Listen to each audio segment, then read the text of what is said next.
Ustaz, boleh tak nak tanya sikit? Ni kita pasal ada ke mandi sunat taubat? Orang baru masuk Islam ada. Masuk Islam ada. Orang dah Islam tak ada. Solat sunat taubat? Masuk Islam ada mandi junub. Ya. Mandi kalau orang dah Islam, mesti mandi bila dah Muslim, mandi junub. Jumat. Itu mandi. Itu orang yang baru revert lah. Bila dah Muslim, jenis mandi bagi orang yang dah Muslim, satu mandi wajib, Ya. ada sesak. Tahu. Dua mandi sunat, contohnya lagi anak di Jumat. Ya. Itu Bukan sunat taubat tak ada. Biasa-biasa ni. Apa ni? Solatnya tu Ustaz. taubat orang nak terputus dosa itu. Ya. Sebenarnya orang nak terputus dosa dengan mandi taubat itu. Itu macam budaya Melayu, hilangkan tolak bala kahwin mandi. Sebiji sama. Sunat taubat tak ada. Solat sunat taubat. Solat sunat taubat. Ada. Ada ke tak ada Ustaz? Ada. Ada. Saya nak tak ada sama hari ni. Saya nak tak ada. Hadisnya berkata, bila ada orang man ahsana wudu, siapa yang ambil wudu dengan sempurna, kemudian sholat 2 rakaat, kemudian mohon ampun pada Allah, Allah akan mengampuni dosanya. Itu hadisnya. Itu hadisnya. Lalu orang menamakan sholat apa dia? Sholat 2 rakaat. Lepas itu mohon ampun. Kalau orang berikan nama, itulah sholat taubat. Tapi nama sholat taubat itu tak pernah muncul pada zaman itu. Siapa ambil itu dengan baik, dengan sholat 2 rakaat, lalu mohon pada Allah agar hajatnya Allah kabulkan. Lalu orang beri nama sholat itu sholat hajat. Nama sholat pada zaman Nabi memang tidak ada. Niatnya semuanya sama. Sunat. Baik sunat. Sunat karena Allah. Kalau lepas itu dia mohon ampun, ya itu sholat taubat. Tapi tak adalah aku sholat taubat itu tak ada. Aku sholat hajat itu tak ada. Nama sholat itu. Ya contohlah semuanya apa? Tak ada. Siapa Nabi kata siapa apa? Bila setiap kali duduk, lepas itu sholat. Nama sholat itu apa? Ya sholat karena Allah. Lalu ulama kemudian memberi nama apa yang lainnya. Setiap lepas duduk sholat.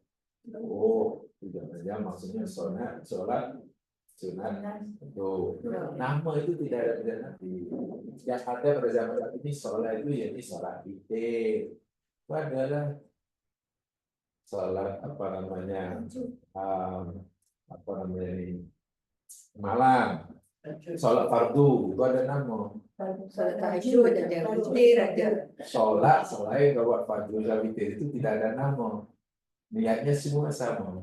Bila orang malam hari sholat 2 rakaat karena Allah malam hari, niatnya hendak menelurkan malam hari. Itulah namanya sholat yang boleh sholat itu. Jadi tidak ada istilahnya aku nak sembahyang tahajud, aku nak sembahyang hajat, itu tidak ada. Sholatnya sama ya. Tahajud itu maknanya tidak tidur. Sepatutnya orang malam tidur kan? Betul ya. Tak tidur untuk sholat. Sholat itu sholat tak tidur. Dalam bahasanya sholat tak tidur, sholat tahajud. Tahajud itu benar tidak tidur. Ustaz ada satu. Macam tarawih, mana ada salat tarawih? Pada zaman itu nama mana? Ya, orang. Nama itu tidak ada. Nama tak ada masa zaman Nabi.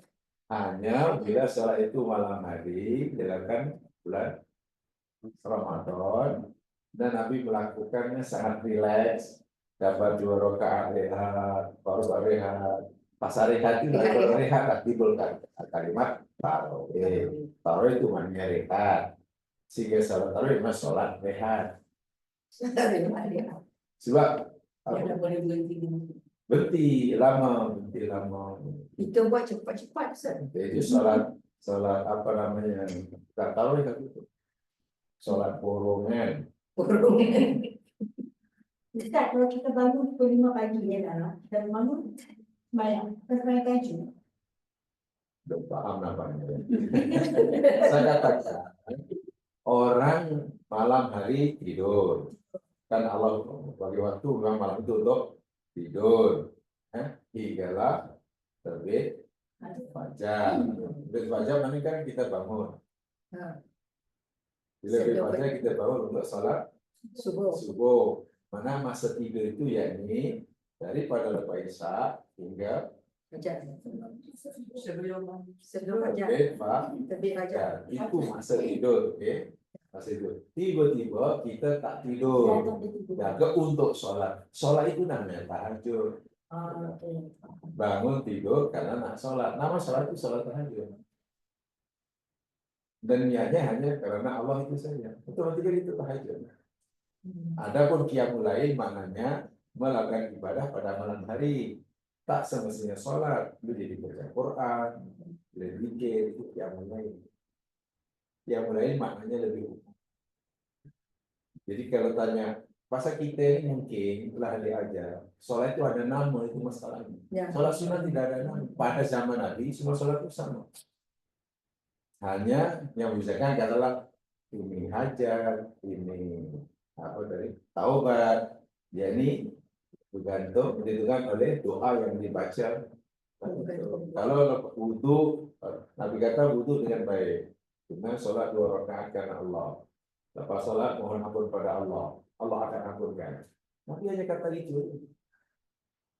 Lalu ulama bagi nama apa agaknya? Sholat 2 rakaat. Lepas itu mohon ampun, Allah ampunkan dosanya. Apa nama sholat? Pasal dia nak bagi nama sholat itulah hari disebut sholat taubat. Kenapa bagi tahu nama? Allah kemudian lagi lah, nambah lagi. Pasal untuk memudahkan usulinya. Ke sana pula lainnya. Kalau tak ada nama kan macam mana usulinya juga. Jadi sebenarnya benda itu sudah tidak ada pada zaman itu tidak ada. Sudah. Ya sudah karena Allah SWT. Kalau lepas itu kita mohon agar hajat kita dikabulkan, ya barangkali itu namanya salat hajat. Sekadar nama tak apa, tapi mungkin ada alasan seperti itu. Nah bagi nama solat sunat itu pasal itu lah. Kalau ada nama macam mana nanti niatnya, usulnya macam mana. Macam itu masalahnya.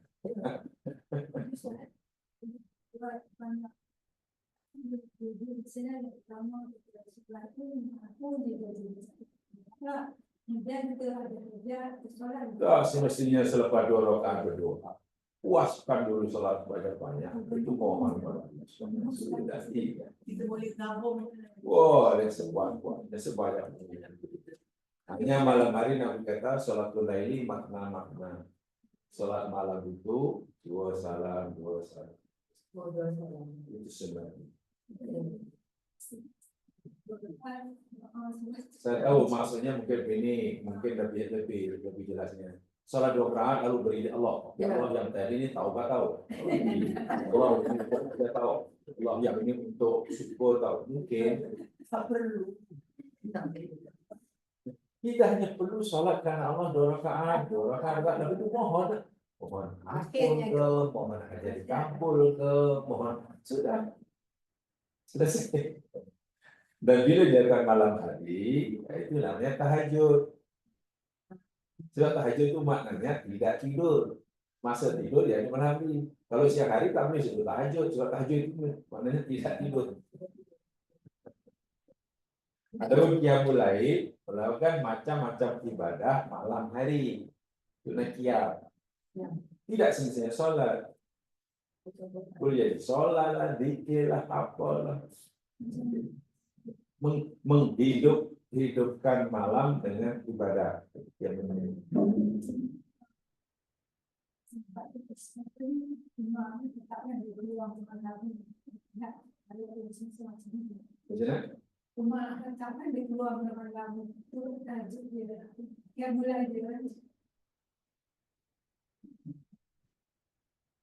Ya, itu. Hanya saya nampaklah di rumah sebagai ibu tahu kenapa soal macam-macam orang mati. Ya, karena ada ulama kemudian itu nak beri nama itu pasal nak mudahkan orang nanti baca niatnya. Wah, niat kan tidak perlu dilafaz. Kalau tidak macam mana? Ya Allah, sholli sunnatul hajati dari hajat. Sholli sunnatul tawbati. Bahan mana ada apa? Solat Lafaz. lafaznya tak ada. Salat sunat niatnya sama aja, salat kerana Allah. Bezalah salat fardu, salat itu ditentukan. Subuh, zuhur, asar, salat, hati ingat ini subuh sudah, ini salat zuhur. Selain itu mana? Yang sunat jadi detail. Itu adalah kita punya masalah itu. Salat rawatib, bila orang sebelum salat fardu, salat 2 rakaat, itu pasti qobliyah, automatically. Kalau dia melakukan selepasnya, namanya berarti ya rawatib, salat sunat yang mengikuti salat fardu, imam sebelum imam cepat, namanya rawatib. Jadi tidak perlu sebenarnya sholli sunat qobliyah. Nah, ini masalahnya apa nak susun itu. Sebenarnya usul tidak ada pada zaman Nabi.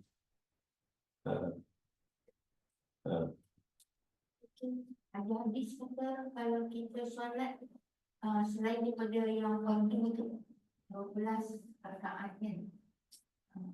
Ingat tu. Adakah dia bermaksud rawatib itu ke dia maksud tak kisah katakan 12 rakaat lebih daripada yang fardu tu untuk dapat iman dengan akhirat. Bezakan antara rawatib, ya, sholat ini macam-macam. Ada namanya sholat witir, sunat-sunat maksud saya kan. Ada namanya sholat sunat rawatib. Bila sholat rawatib, mana sholat sunat yang mengikuti sholat fardu. Sebelum subuh, sebelum zuhur, selepas zuhur, lepas maghrib, itu namanya rawatib. Tak ada nama lain. Rawatib.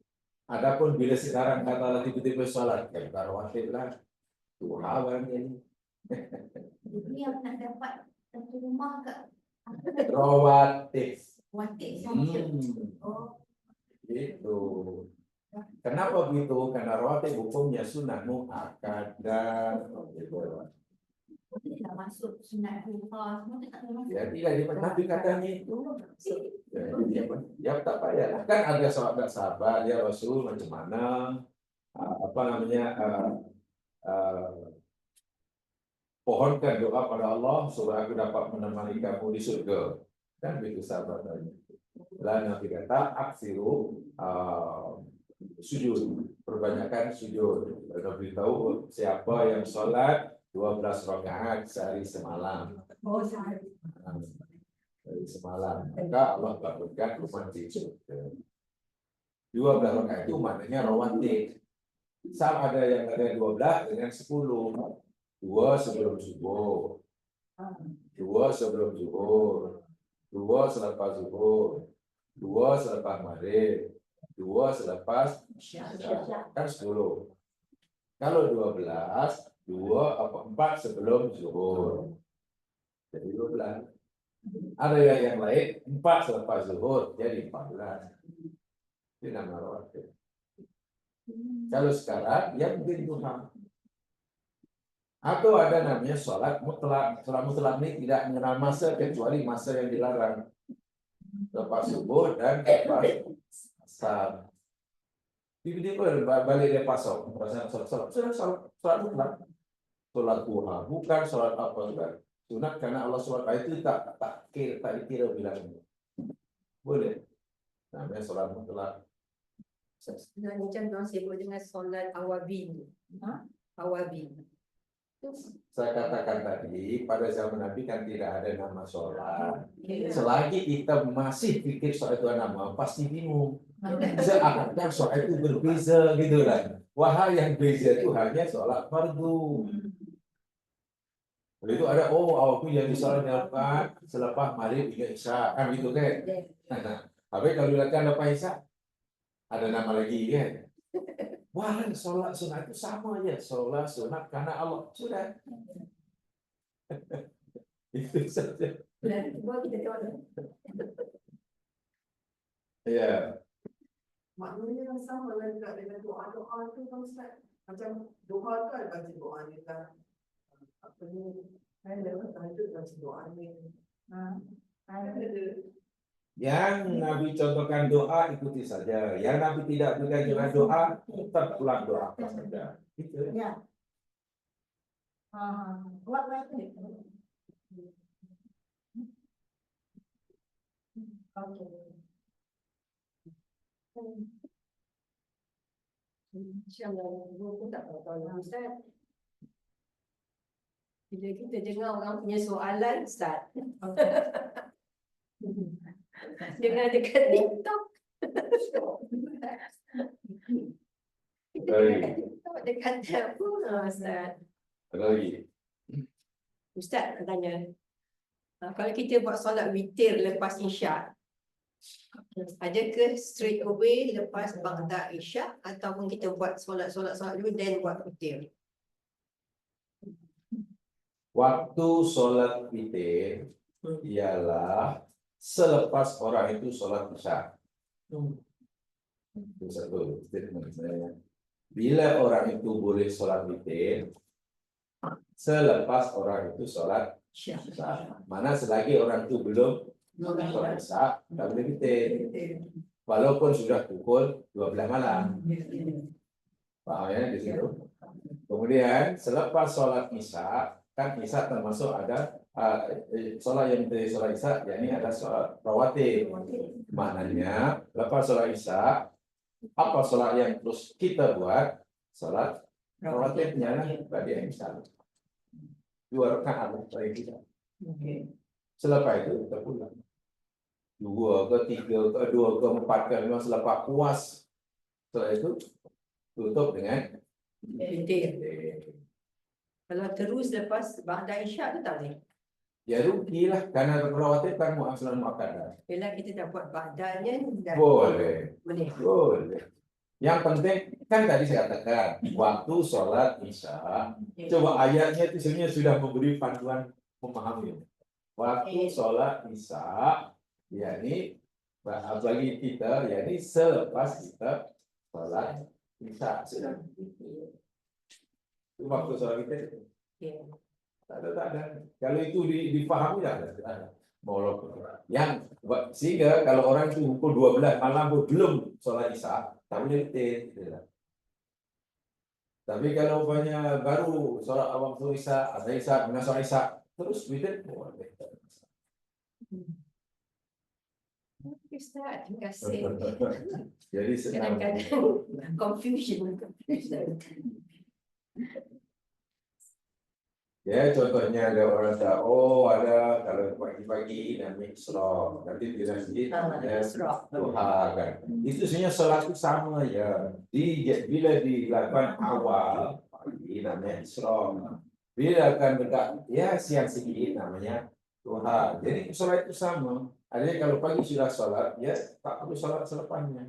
Karena duha dari sholat itu merujuk pada sholat yang sama. Nama beza karena perbezaan masa melakukannya. Bila dia akan awal pagi, bila dia akan agak siang sedikit, ya.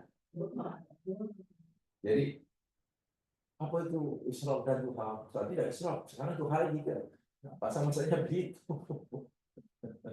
Sebab dia kata solat apa tu yang awal tu yang paling bagus. Yang lepas subuh tu, Isra tu, kan? Itu yang paling bagus kita buat solat duha. Itu ceritanya Nabi beritahu dalam hadis Nabi, sesiapa yang sholat jamaah itu merujuk pada laki. Kalau jamaah Imam di masjid lah. Dia kemudian lepas sholat subuh berjamaah, lepas sholat subuh dia duduk dalam masjid itu, tidak balik, tidak keluar. Ya mungkin baca Quran ke, mungkin wirid ke, hingga terbit matahari. Okey, hingga terbit matahari. Sebab terbit matahari kena sholat 2 rakaat. Maka seakan-akan orang itu mendapatkan pahala seakan-akan pahala haji. Bukan telah pergi haji, haji tetap wajib. Jangan hari-hari haji. Dia memang besar pahalanya. Itu bagi lelaki. Laki-laki. Ya, sebab kan yang disuruh orang Jawa itu macam ni.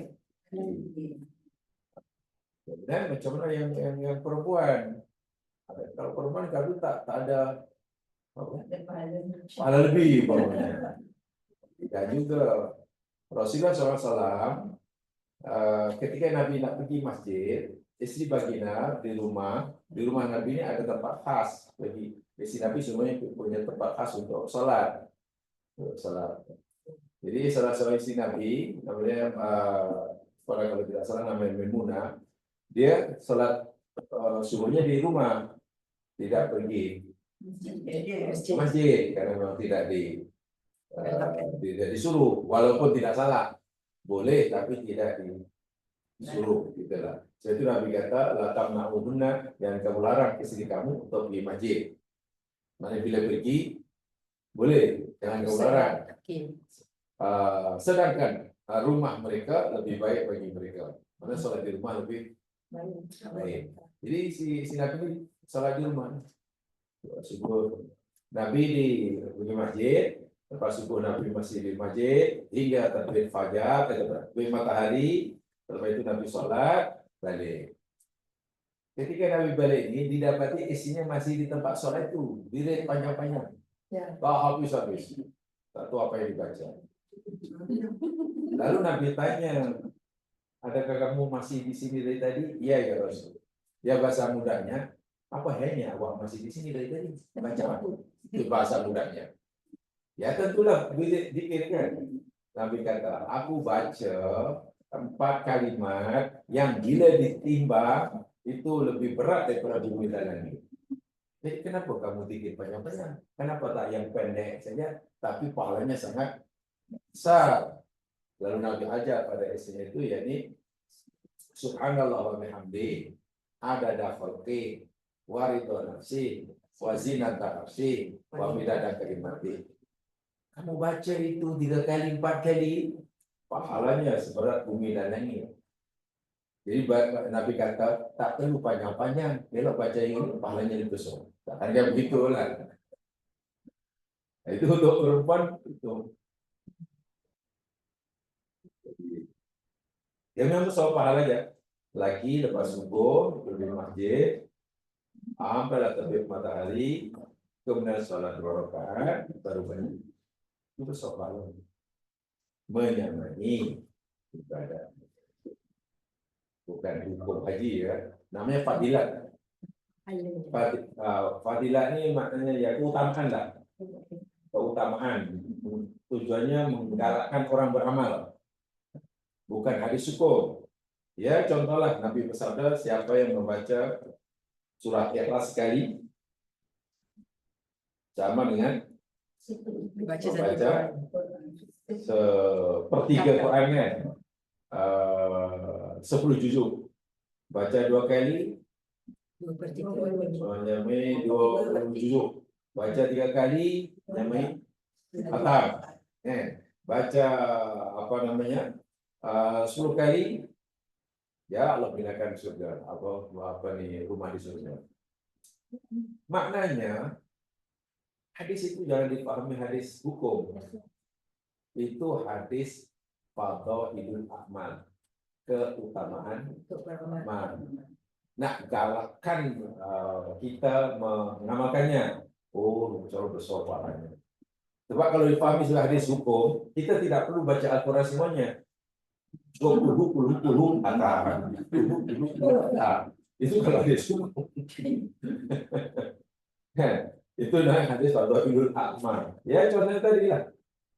menyamai pahala haji, ditimbang banyak ini, dan itu menggalakkan orang.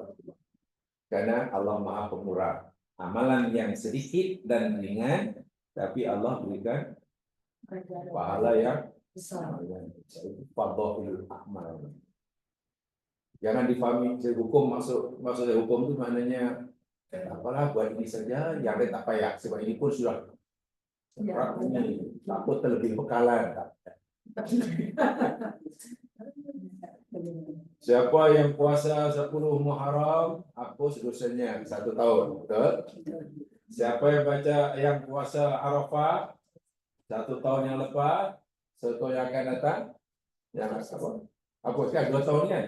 Jadi mana kalau 1 tahun itu sebenarnya tidak perlu puasa sunat yang lain, hanya perlu puasa 1 hari Arafah aja. Kan sudah cover 2 tahun. Kalau campur dengan Muharram, Asyura, 3 tahun kan? Ini terlalu takut bersih sangat susah. Karena difahami sebuah hadis hukum, maknanya puasanya tidak boleh tiap tahun, kena selang-seling. Kan ini sudah 3 tahun, mana kena tahun keempat nanti baru lagi baru. Itu kan itu maksud.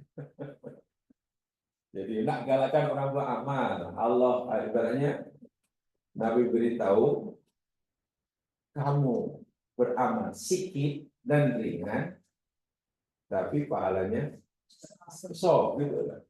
Dan itu keistimewaan kita. Kenapa begitu? Karena umur umat dahulu ini ratusan tahun, umurnya panjang-panjang umat Nabi-Nabi dahulu. 100, 200, 500 tahun, biasa sekali umat dahulu.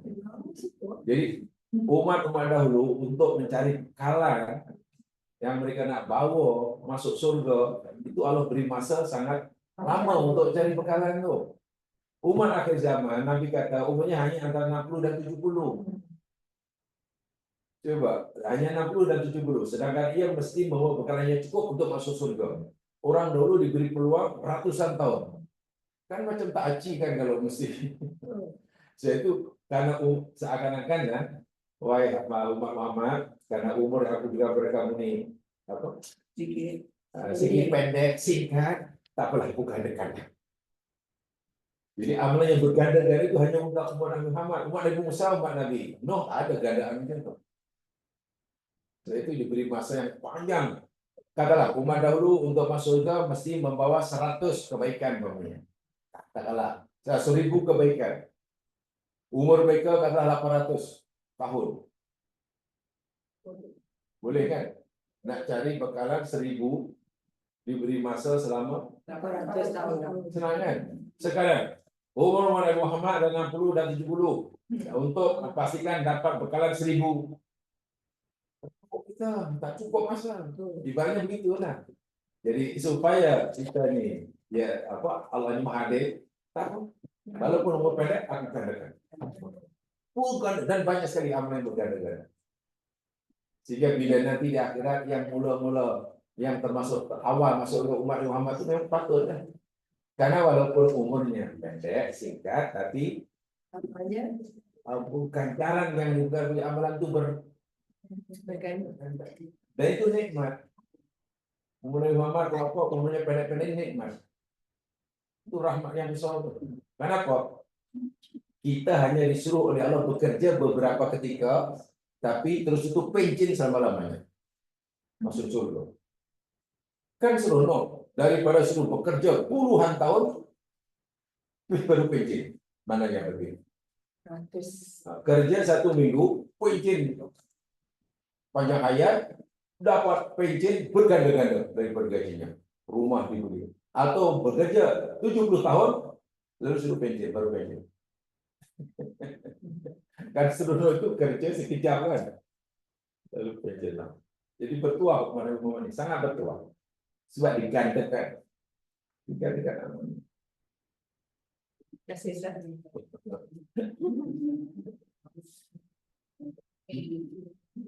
Islam ini mudah ya Mas, tapi itulah karena pasal. Yo contoh orang pergi haji, pergi umroh kan. Pergi haji, pergi umroh. Lihat ihram. Kalau ikut Nabi, ihram haji lihatnya Allahumma labbaik Allahumma umrah. Itu kalau nak pergi umrah. Kalau pergi haji, labbaik Allahumma hajjah. Itu aja. Nak pergi haji, ihramnya Allahumma labbaik Allahumma hajjah. Dah. Labbaik Allahumma labbaik la syarika lak. Nak pergi umrah, labbaik Allahumma umrah. Dah. Itu yang Nabi ajar. Tapi dah sampai sekarang pakcik makcik di kampung yang pertama dia kena umrah pening kepala nak hafalkan niat tu. Nah, itu kan atau takut nak pergi umrah pun. Baca nak hafal apa? Niat pun berjela-jela. Itu suruh terjemahkan itu pula tu. Sengaja aku. Sengaja. Oh, jadi susah itu. Kenapa dia sengaja, Ustaz? Saya tak tahu siapa yang Nabi yang kita sudah nak pergi umrah, labbaik Allahumma umrah, sudah terus baca talbiyah. Sah. Semua orang pasti boleh. Kita disusunnya pada pasal itulah kita suka niat itu mesti dilafaz dan susun dengan bahasa Arab yang fasih dan karena bukan orang Arab, kita terjemahkan. Belum tu ada lagi, itu belum lagi. Itu buku panduan haji jadi tepat. Pakcik, ini jangan sia-siakan. Tawaf itu 7 pusingan. Pusingan pertama doanya ini. Tawaf kedua ini. Pening. Tengok dalam hadis Nabi paling banyak doa dengan tawaf jadi Rabbana atina fid dunya hasanah wa fil akhirati. Bukan tidak boleh, tapi bila ditekan pusingan pertama ini, pusingan kedua. Dan orang tu katalah mesti berfikir mesti begitu. Nanti bingung. Tadi dah pusingan berapa? 3. 3 mana ya doanya? Kenapa yang mesti diatur itu? Yang lagi satu tu Ustaz yang bila orang nak solat jamak tu. Nak jamakkan zuhur ke asar tu yang nak niat tu. Dia tegur. Jadi kadang dia kekasian orang yang bukan Arab. Dah lah tak kerti Arab. Dan yang Arabnya tak faham, suruh terjemahkan Melayu. Itu pun kalau bahasa Melayu faham, kalau tak Melayu suruh terjemah dengan bahasa apa namanya Kadazannya. Sebab bahasa Melayu tak kerti. Kenapa? Terjemah pada Kadazan atau bahasa Dayak. Bahasa Cina. Dulu Abu Bakar macam mana ni? Suruh terjemahan bahasa apa ya Abu Bakar? Dia bahasa Kita ni tak tahu lah. menyusahkan. Sama ada itu menarik orang minat beribadah atau malah berat. Ya tengoklah. Nah, Allahu Akbar kena masuk benda ini semasa Allahu Akbar. Masuk subuhnya 2 rakaatnya, tunainya, ada kiblatnya, maunya. Sepanjang selama dia mengucapkan Allahu Akbar itu baru masuk semua tu.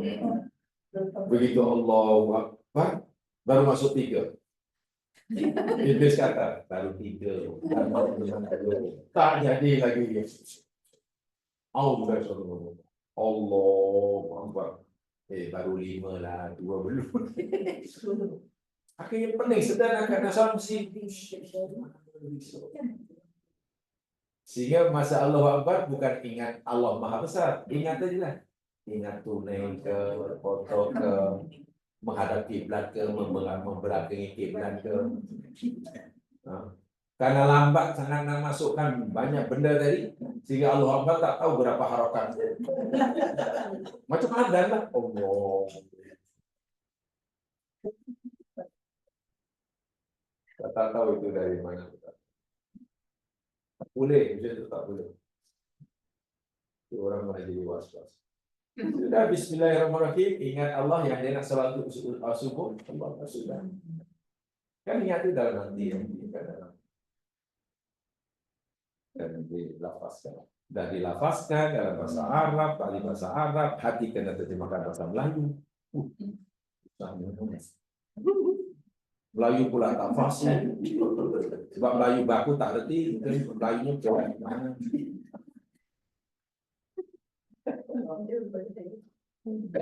Tak tahulah itu saya tak belajar yang itu dulu jadi tak. Nak masuk Islam tak jadi. Allahu a'lam. Baik, kita akan teruskan tafsir kita surah Tolak. Ya. Saya ingin jelaskan kalimat terakhir dahulu, ayat apa yang terakhir, ayat yang ke-11. Qad ahsanallahu lahu Ahsanallahu rizqan. lahu rizqan. Ada. Qad ahsanallahu lahu rizqan. Akhir ayat 11. Terjemahnya, Sungguh sungguh ahsana membaguskan, cantikkan, baguskan, menjadikan baik Allah oleh Allah lahu bagi rezeki. nya, lahu baginya nya apa ni? Lahu baginya Ahsan. nya. Coba perhatikan akhir ayat 11. Qad sungguh ahsana telah mencantikkan, menjadikannya baik Allahu oleh Allah lahu baginya. Nya ni rizqan akan rezeki. Nya ni semua. Ya. Man. Hu tu pada man. Man mana? Tu man yu'min billah. Kan ada tu. Atas. Sebenarnya kan ada waman yu'min billah, siapa saja yang beriman pada Allah, beramal soleh, pasti Allah akan masukkan dia di dalam surga yang mengalir dari bawahnya sungai-sungai. Mereka dalam keadaan kekal di dalamnya selama-lamanya. Dan habis itu kemudian Allah kata, sungguh Allah akan menjadikan baik rezeki baginya. Jadinya, yang mana tadi? Orang beriman tadi masuk surga tadi. Baik, ya mas sekalian, ayat ini benar-benarlah merupakan tambahan nikmat daripada Allah bagi orang yang masuk surga. Pertama, Allah gunakan kalimat qad. Qad maknanya sungguh kan? Dia huruf qad. Itu apa ya?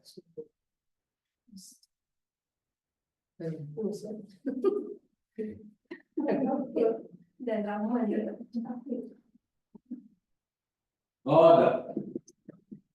Qad ini yakni huruf harf tahqiq. Tahqiq.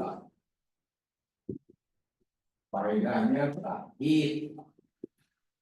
Sungguh. Tahqiq maknanya ma makna hakun? Hak benar kan? Jadi tahqiq maknanya membenarkan atau memastikan huruf yang faedahnya untuk memastikan sesuatu itu. Jadi kalau banyak Allah kata qad ja'akum, sungguh telah datang kepada kamu. Maknanya datang itu sesuatu yang pasti. Nah, gitulah. Sesuatu yang pasti. Dalam ini Allah berkata berfirman ahsana. Maknanya Allah pasti baikkan, menjadikan baik rezeki baginya. Itu tahqiq. Jadi insyaallah cukup kuat tuh. Cukup kuat. Lahu di situ, kenapa ada lahu ya? Kenapa Allah tak kata qad ahsanallahu rizqah? Coba ya, supaya kita dapat. Di sini ada qad ya. Qad ahsanallahu lahu rizqan. Qad ahsanallahu lahu rizqan. Sekarang dalam qad ahsana Allahu rizqahu, katakanlah. Yang atas terjemahnya apa? Sungguh Allah telah membaikkan atau menjadikan baik baginya akan Rezeki, akan rezeki. Atau rezeki. sungguh Allah telah menjadikan baik rezeki baginya. Yang bawah. Sungguh Telah Allah baik telah membaik menjadikan baik rizqahu. Akan rezeki akan rezekinya. rezekinya. Agak-agak maksudnya sama ke serupa. Dua ayat ini. Sungguh Allah telah menjadikan baik baginya rezeki. Atau sungguh Allah telah menjadikan baik rezeki baginya. Yang bawah, sungguh Allah telah menjadikan baik rezekinya. Yang ini rezekinya. Yang di atas, rezeki baginya. Maknanya serupa atau sama? Bisanya di mana?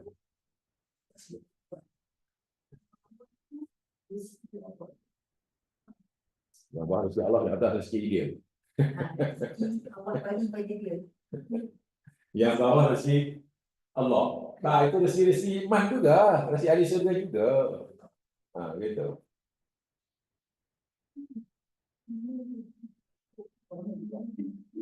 Nah, disinilah indahnya bahasa Quran. Tadi saya katakan, ayat ini sangat kuat. Orang itu bukan sekadar, orang beriman saleh bukan sekadar akan masuk surga dan kekal abadi. Dalam ayat tadi kan begitu kan? Ada tambahan lagi. Bahwa mereka masuk surga dan kekal abadi itu suatu yang pasti. Tuh, ya. Kedua, yang pasti apa? Yakni Allah akan ahsana. Akan menjadikan baik rezeki. Itu adalah suatu yang pasti juga. Lahu dalam di sini. Baginya. Di sini ada hu rezekinya. Ini baginya atau rezeki baginya. Yang ini rezekinya. Yang atas rezeki baginya. Lam ini lam. Kepastian Lam itu namanya litaksis. khusus. Litaksis. Memberi makna khusus Khusus baginya. baginya. Khusus bagi orang itu. Rezeki Allah semuanya Allah berikan pada hamba itu baik, betul. Ya, rezeki Allah yang Allah berikan pada orang mukmin di dunia baik. Yang Allah berikan pada nabi di dunia baik. Tapi rezeki Allah yang Allah khaskan bagi orang ahli surga itu Khusus terbaik. terbaik. Dan Allah hanya akan menjadikan terbaik rezekinya khas bagi ahli Surga. surga. Bukan rezeki selain ahli surga itu tidak baik, baik. Rezeki Allah berikan kepada kita sekarang baik. Baik. Tapi ada rezeki yang Allah tingkatkan nilai kebaikannya khusus khas bagi ahli surga. Jadi ini maknanya rezeki yang Allah berikan kepada selain ahli surga baik, tapi tingkat kebaikannya, kualitinya masih ini. Paham ya? Itulah. Kalau di bawah adalah sungguh Allah telah menjadikan baik akan rezekinya. Umum. Masih umum. Bagaimana ahli surga itu bukan sekadar dapat ganjaran, bukan sekadar dapat surga, bukan sekadar kekal dalam surga, bukan sekadar dapat rezeki surga, tapi dapat ihsan Allah dalam rezekinya. Contohlah, kalau jamaah katalah dibagi hidangan makanan nasi biryani bapaknya. Namanya semua sama, nasi biryani.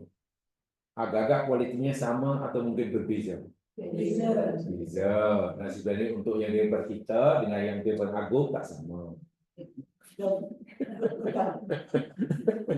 Ya macam itulah. Nama sama. Nama sama. Kita pun dari situ pun kita yang biasa itu pun kita dah terima kasih. Apalagi kalau dibagi. Dan yang kata yang aku ihsankan itu khas hanya untuk surga. So, maknanya ahli surga dapat hidangan rezeki yang terbaik. Dan itu khas untuk ahli surga. Calon-calon ahli surga ketika di dunia belum mendapatkan ini. dia dapat rezeki yang baik juga. Ibarat hidangan yang baik, tapi belum yang terbaik. Dan Allah Maha berkuasa untuk meningkatkan kualiti rezekinya, nilai rezekinya pada hamba yang ini baik, ini lebih baik. Allah mampu meningkatkan kualiti nilainya. Itu keistimewaan yang luar biasa ya. Yang luar biasa daripada Allah. Kalimah lam itu memberi makna at-takhsis atau al-ikhtisos. Kemudian kalau yang bawah ada besinya, yaitu tak ada pengkhususan. Kemudian yang kedua, rizqan. Artinya apa rizqan tadi? Rezeki kan? Itu nakirah atau ma'rifah? Nakirah, mana indefinite noun ya. Dalam bahasa Al-Quran, ya sekalian, bila kalimatnya itu kalimat nakirah, indefinite noun, rizqan, rizqin, yufidul umum. Ya. Memberi makna umum. Jadi kalau jamaah tanya, rezeki yang mana yang Allah perbaiki, yang Allah cantikkan, yang Allah lebihkan nilainya bagi ahli surga? Jawabannya semua jenis rezeki.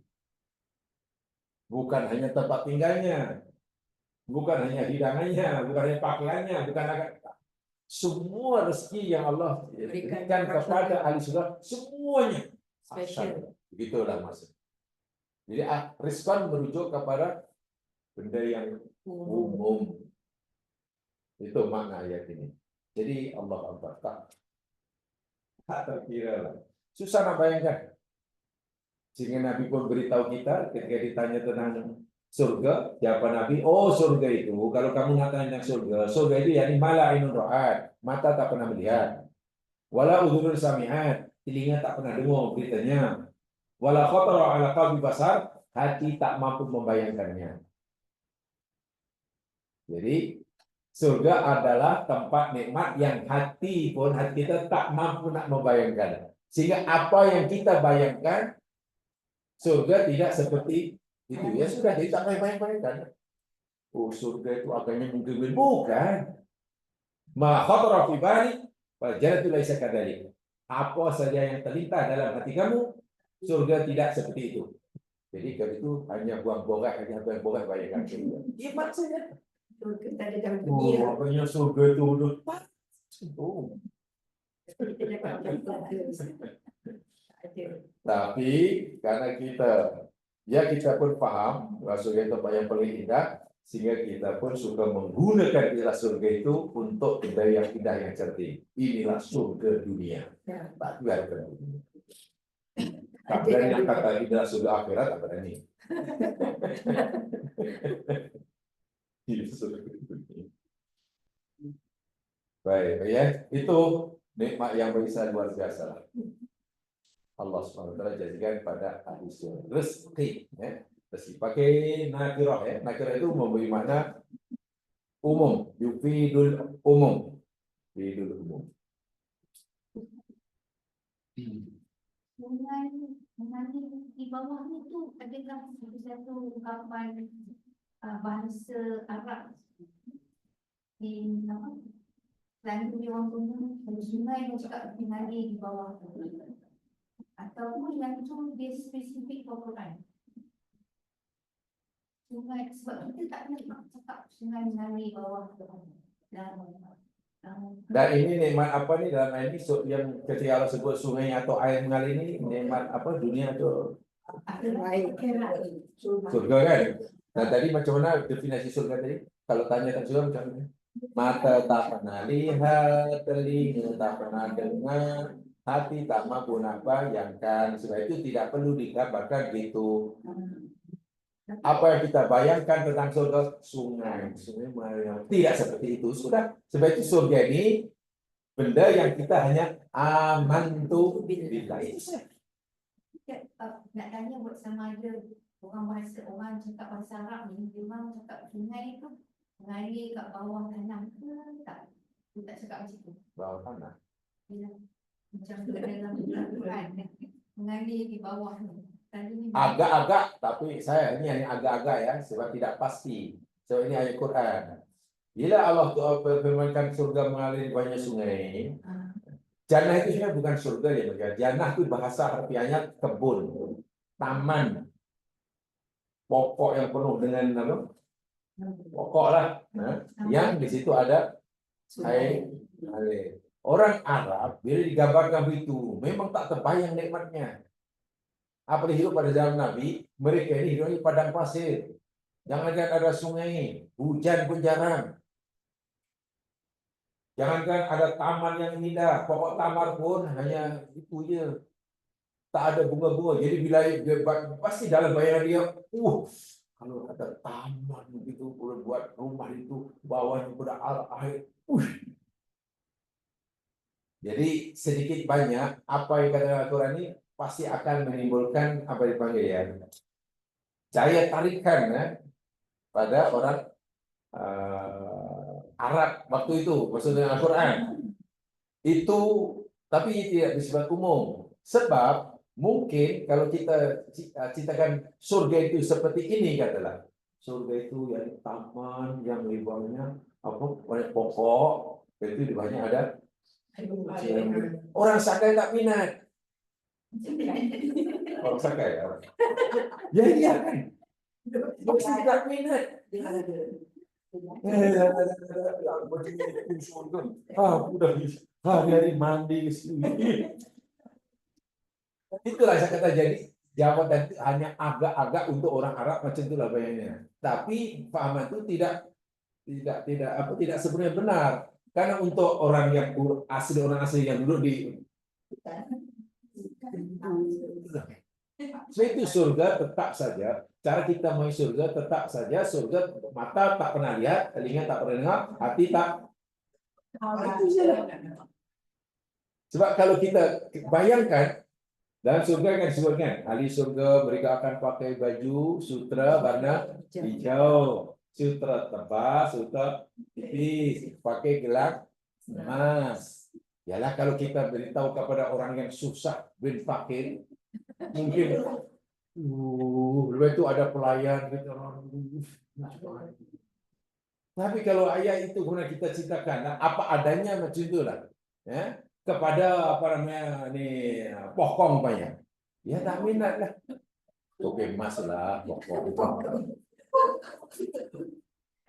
Surga itu nanti pakai gelang emas. Aku udah jual kepada toke sutra tak minat. Kalau dipahami secara harfiah kan, di surga itu ada buah-buahan, ada delima, ada pisang, makan daging ikan, nelayan nanti ikan. Enggak, oleh itu jangan dipahami secara zahir harfiah, pasti beriman itu bila akhirat itu kaitannya semuanya bukan makanan akal tapi makanan iman. Itu maksudnya.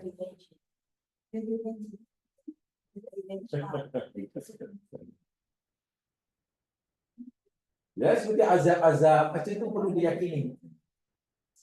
Walaupun akan menimbulkan rasa takut, ya. Tapi bagi seorang mungkin kurang menimbulkan rasa takut. Nanti di alam kubur itu waktu akan ulang menggigit dengan ya kita yang ular pun takut pasti timbul rasa takut. Alhamdulillah. Tapi orang yang suka duduk dengan ular berpisah 40 hari,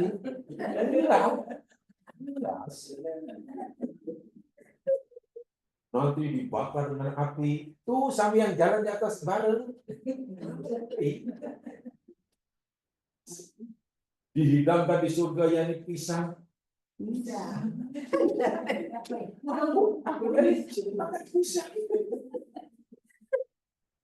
Walah mito ini mimas tahun daging burung. Orang sebut tahu. Salah satu makanan surga kan lahmi tairin dalam surah apa namanya Al-Waqiah. Daging burung. Daging burung. Oh. Sudah melakukan beribadah penat-penat hanya dapat daging burung. Buah pisang. Suruh pakai baju sutra warna hijau. Pasti tak enak kan? Sebab itu ayat-ayat Quran tentang surga neraka itu imani saja sudah. Jangan Ah, sebab Nabi dah beritahu apa yang kamu bayangkan, kamu sama sudah itu. Sudah. Jadi bab itu sebenarnya tidak perlu kita berikan peluang berakal untuk berfikir. Tak ada. Serahkan pada iman itu. Sebab kalau kita serahkan pada akal, mau masuk surga ini tak benar. Bayangkanlah buah-buahan pisang, tolhin mandud, pisang yang pandannya panjang. Wah, lebih itu apa namanya wajanal jannah tinidan, dapat memetik dari tempat yang dekat. Mana nak petik buahnya tak perlu jauh-jauh. Jadi kita bayangkan hanya duduk pisang tu bergayung depan. Begitu duduk bersandar, ini aja. Bersandar, berhadap-hadapan. Begitu pelayan, coba kalau kita bayangkan secara yang zahir. Ya, bos. Kita tengok cerita Roman lah macam tu. Bosan kan? Baik, surah Talak ditutup oleh Allah dengan Allah nak menunjukkan kekuasaannya sekaligus nikmatnya. Jadi seakan-akan Allah beri ancaman, kalau kamu tidak patuh pada peraturan aku, tidak meyakini apa yang aku berikan kepada kamu, ingat, aku ini maha berkuasa dan kekuasaanku sangat luas. Allah tujuan kuasanya ayat 12, Allahul ladzi khalaqa sab'a samawatin wa minal ardi mithlahun. Allah adalah zat yang telah menciptakan 7 lapis langit dan daripada bumi mithlahun seumpama itu juga. Maksudnya apa ya? Allah cipta langit 7 lapis dan daripada bumi pun seumpama itu. Maknanya kalau langit 7 lapis, bumi pun 7. Mana bumi? 7. Nah, apa itu nanti jelaskan. Yatanazzalul amru bainahunna. Turun. Tanazzalan tadi turun terus menerus, berturut tidak berhenti-henti. So ini fi'il mudhari'. Al amru segala urusan bainahunna antara semuanya. Maknanya antara 7 langit hingga ke bumi ini sentiasa pergi balik naik turun segala urusan. Ada yang datang daripada Allah kepada kita, perintah, larangan, qada qadarnya. Ada yang datang daripada kita ke atas, doa kita, ibadah kita, bermakna ya, ruang, kalau boleh katakan ruang lah, antara bumi dan langit ini sibuk sesibuk-sibuknya karena urusan naik turun. Lita'lamu, tujuannya supaya kamu tahu, Allah kata, Anallaha ala kulli syai'in qadir. Bahwasanya Allah itu maha berkuasa atas segala sesuatu. Yang keduanya, wa annallaha qad ahata bi kulli syai'in ilma. Dan sesungguhnya Allah itu sungguh meliputi dengan segala sesuatu ilmunya. Kuasa Allah meliputi atas segala sesuatu. Ilmu Allah meliputi segala sesuatu. Ya, maknanya Allah dalam ayat ini memberitahu kita tentang sifat kudratnya dan sifat ilmunya. Kekuasaannya mengatasi segala sesuatu, ilmunya meliputi segala sesuatu. Sehingga tidak ada sesuatu yang dicipta yang Allah tidak mengetahuinya. Tidak ada ciptaan yang Allah cipta yang Allah terlepas pandang. Tak ada. Apa yang dicipta oleh Allah? Dan Allah mengetahui segala-galanya. Tak ada yang Allah terlepas pandang. Jadi apa yang maksudnya agaknya kula syai'in, ilmu Allah meliputi segala sesuatu, kuasa Allah mengatasi segala sesuatu. Segala sesuatu itu merujuk pada apa? Ciptaannya kan, maknanya merujuk pada selain Allah. Jadi segala sesuatu itu merujuk pada selain Allah. Semua yang selain Allah pasti betul. malaikat lah, aras lah, bumi lah, hati manusia lah, keinginan manusia lah. Baik.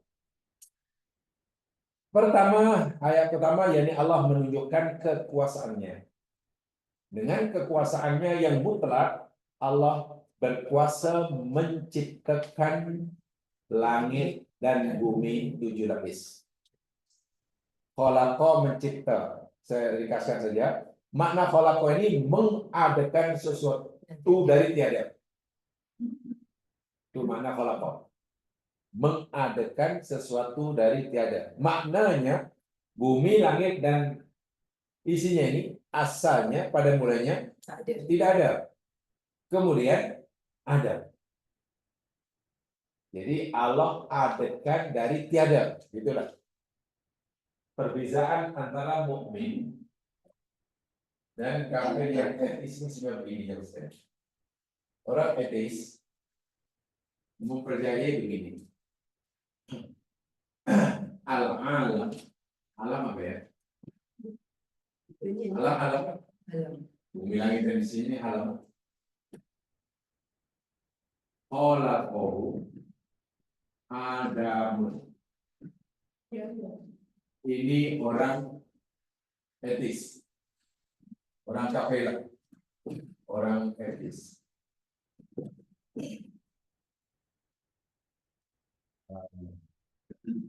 Orang mukmin al-alam dikata al-alam khalaqahu min ada min. Ini orang wahid.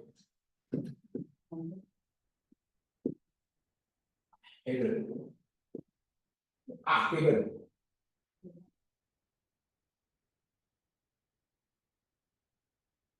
Orang yang tidak percaya adanya Tuhan berkata al-alam khalaqahu adamun. Apa artinya? Alam semesta ini, alam dari sini, khalaqahu menciptakannya alam adamun. Adamun itu ketiadaan. Jadi yang mencipta alam semesta ini sesuatu yang tiada. Ketiadaan itulah yang mengadakan alam. Ketiadaan yang mengadakan alam. Boleh diterima di akal. Ketiadaan. Sesuatu yang tiada boleh mengadakan sesuatu menjadi ada. Sehingga mereka kata alam semesta ini wujud, yakni kebetulan. Ya. By accident. Tidak ada yang ini semuanya karena ia dicipta oleh benda yang tiada, ketiadaan. Itu terus semua itu. Jadi jangan pikir ada kuasa yang hebat yang boleh menggerakkan panasnya, memang begitu. Itu semua dah alam dah. Sifatnya begitu. Tidak ada yang merancang, tidak ada yang itu orang ateis. Orang mukmin wahid atau muwahhid ya, bukan wahid, wahid orang yang bertauhid tambah min aja. Al-alam khalaqahu min adamin. Alam dan isinya itu khalaqahu telah mencipta dia akannya. Khalaqa telah mencipta dia. Hu akannya nya alam min adamin dari tiada. Itu baru orang mukmin. Alam itu Allah diri di Allah lah. Alam itu Allah menciptakannya dari tiada.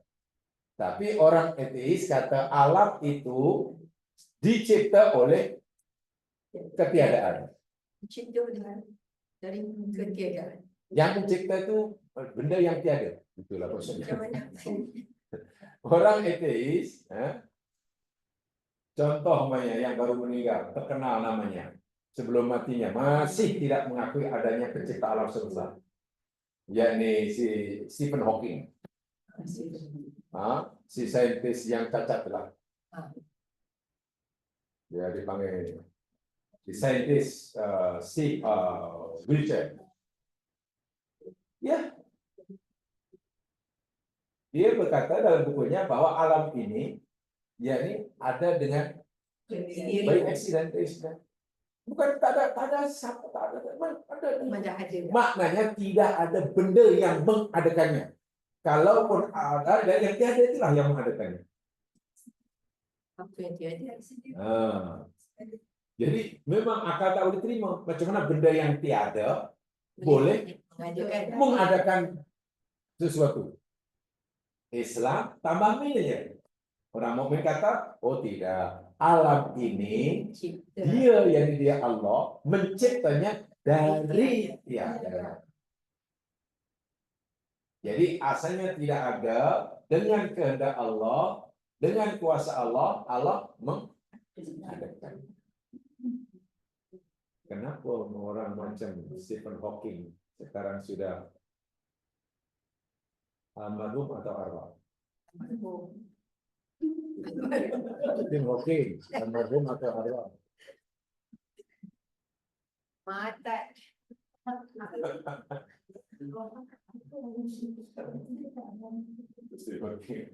Ya, karena dia seorang saintis ya Mas. Jadi dia memahami apa namanya alam semesta ini menurut dia bermula dari apa ya?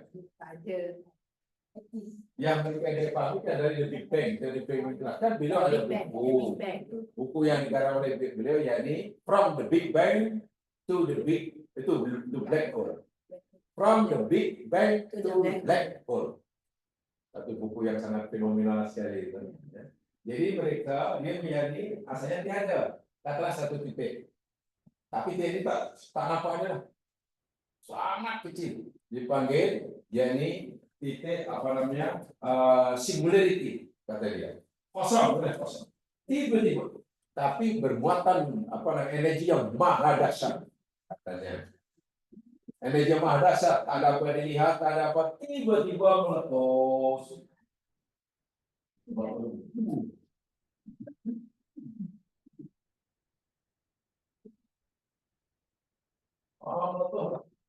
Daripada titik singularity panggil. Kosong. Jadilah menutupnya.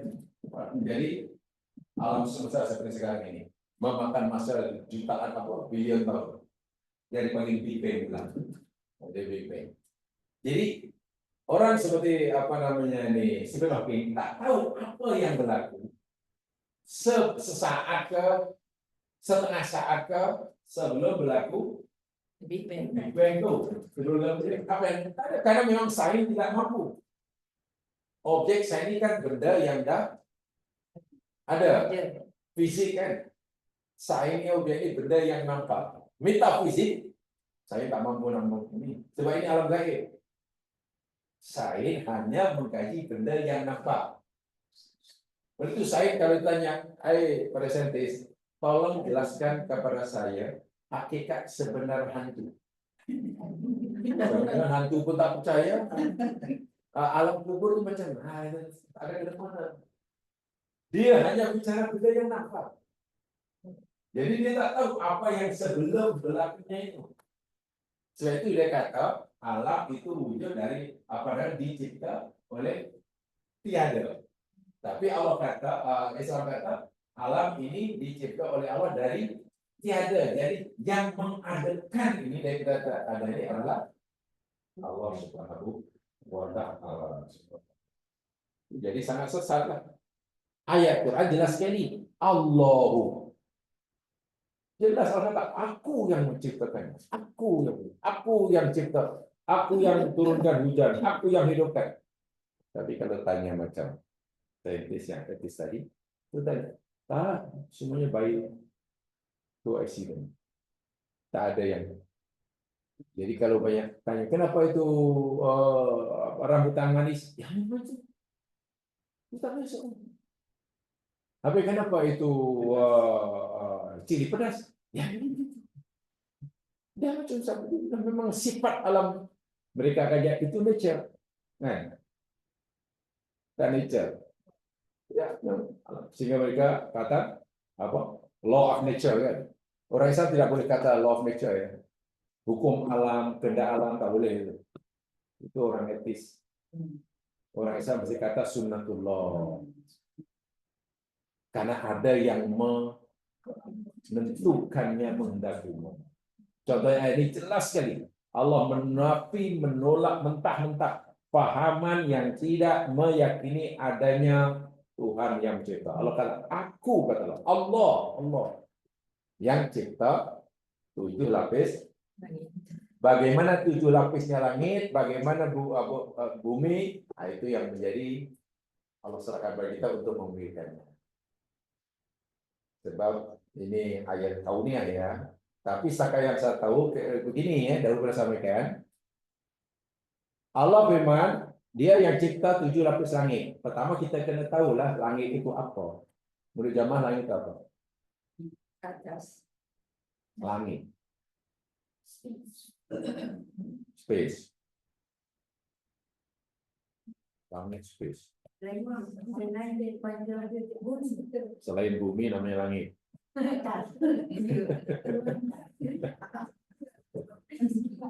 Nah, di mana kayaknya letaknya? Jangan-jangan yang warna biru itu. Tak kita. Kalau kita ingin sedikit ilmiah, tanya Quran. Ini sedikit ilmiah sebab macam-macam definisi langit. Tapi walau karena kita orang Islam tanya Quran aja. Menurut Al-Quran sama, langit itu sama kan? Kalau menurut Al-Quran sama. Namanya samawat ini. Sama. Menurut Al-Quran langit ini ada 2 definisi dia. Satu langit sugro, 2 langit kubro. Apa sugro? Kecil. Kubro? Besar. Untuk memudahkan. Baik, langit sugro, langit mana? Mari kita lihat ayatnya. Kita lihat ayatnya. Ini yang sedikit ilmiah lah. Ngasih ilmiah. Lihat firman Allah Subhanahu wa taala banyak sekali dalam Al-Qur'an ya.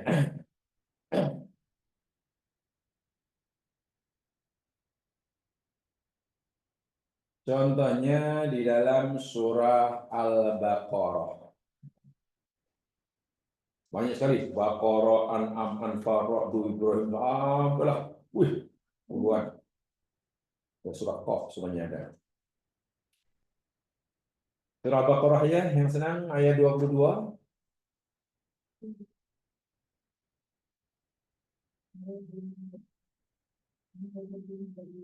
Alladzi ja'ala lakumul arda firasyan was samaa'a binaa'a wa anzala minas samaa'i maa'an fa akhraja bihi minat thamarati rizqan lakum fala taj'alu lillahi andada wa antum ta'lamun.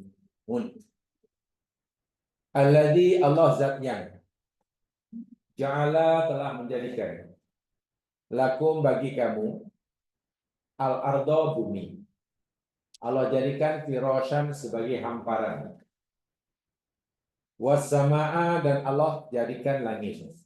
Binaan sebagai bangunan atau bumbung. Binaan sih mana bumbung, atap. Bagaimana langit berfungsi di atap itu ada dalam surah At-Tariq. Nah ini dia. Wa anzala dan Allah telah turunkan minas samai dari langit ma'an air. Jadi turunnya hujan itu dari langit. Kalau itu apa makna langit di sini? Turunnya hujan itu dari langit. Langit di sini apa maknanya?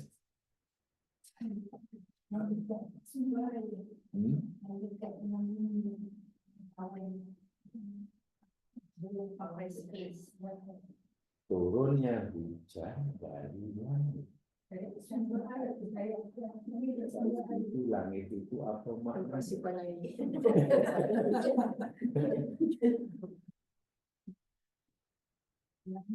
Baik, kalau kita naik kapal terbang,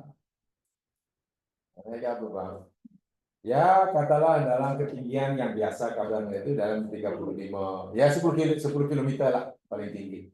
Ya, 10 kilometer atas bumi. Terang beneran kan? Terang kita, matahari macam-macam. Tengok bawah, macam ada awan. Kita call family kat rumah, dikata hujan lebat. Macam mana tu? Tempat kita terang beneran, air tak ada, tapi di bawah Hujan. jadi Allah kata hujan kami turunkan dari Langit. langit. So langit di mana? Tempat asal turunnya hujan dari langit. Kita kalau gitu waktu terbang di atas langit, betul kan? Nah kan dari langit. Betul tak? Tak boleh faham di sini ya. Hujan turun dari langit kata Allah. Kita pula berada di atas langit sebab kalau itu langit itu apa kan? Ikut ayat ini. Ini namanya langit sugro. Dalam bahasa modern, dalam bahasa astronomi, ingatnya yakni atmosfera bumi. Langit bermakna atmosfera bumi. Contohnya air hujan atau uap air laut naik ke atas dan boleh jadi hujan apabila air itu naik paling kurang ketinggiannya 1 kilometer, paling kurang 1 kilometer hingga 10.000 kilometer, 10 kilometer paling tinggi.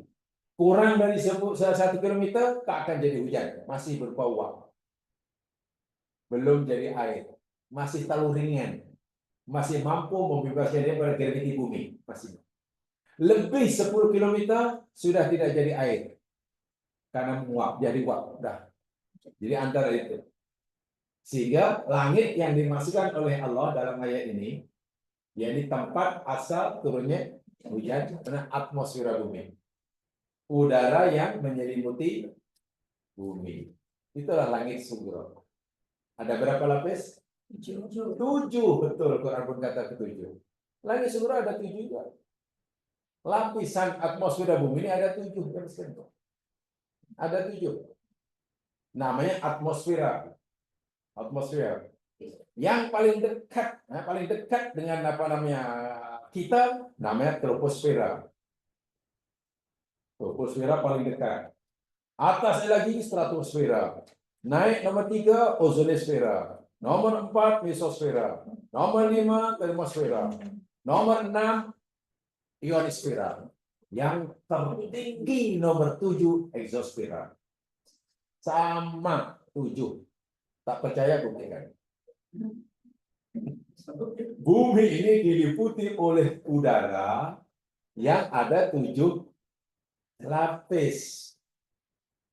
Setiap lapisan punya fungsi masing-masing. Bina Quran kata di fungsinya. Ini namanya langit sugro.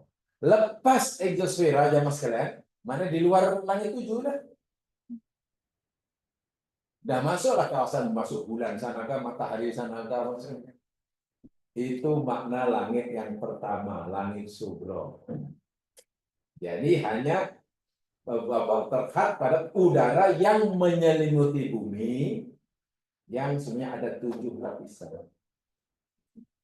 Kenapa ada 7 lapisan? Karena Allah cipta 7 lapisan itu setiap lapisan ada peranan atau fungsi masing-masing.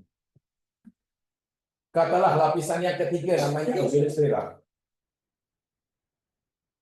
Fungsinya kan apa ya? Ozon fungsinya. Semua ini sebagai pelindung. Ozon fungsinya apa? Melampaukan daripada matahari. Kan untuk menjaga kita, melindungi kita, menjadi pelindung kita, mana-mana sinar yang sangat bahaya dari luar sana gelombang apa nama elektromagnetik yang sangat bahaya. Kalau sampai ke bumi kita terbakar, ozon akan Macam mana? pantulkan balik ke atas, sehingga kita selamat. Kalau tak ada ozonosfera, wih, lama kita polu. Sekarang nampaknya ozon ini sudah koyak rabak. Koyak rabak. Setiap lapisan itu ada fungsinya. Dan fungsinya kalau ikut surah At-Tariq, langit ini, bina tadi, wasamai dan tirasmi. Ya, ini fungsinya untuk macam recycle. Mana-mana benda yang datang daripada bumi naik ke atas, sampai ke itu akan turun ke bawah. Mana-mana yang datang daripada atas, naik ke atas. Itu fungsi langit. Sehingga dengan itu, kita boleh sekarang ada radio, ada telepon, ada TV. Kan semuanya itu suara itu naik ke atas dahulu. Bukan ada ATM terus masuk dengan kita sini, kan? Sisi ATM mesti naik ke atas dahulu, dipantulkan Betul. bawah. TV demikian juga. Ini langit suro. Besar kan kecil kalau itu? Kecil. Kecil lah, hanya sebatas yang setakat yang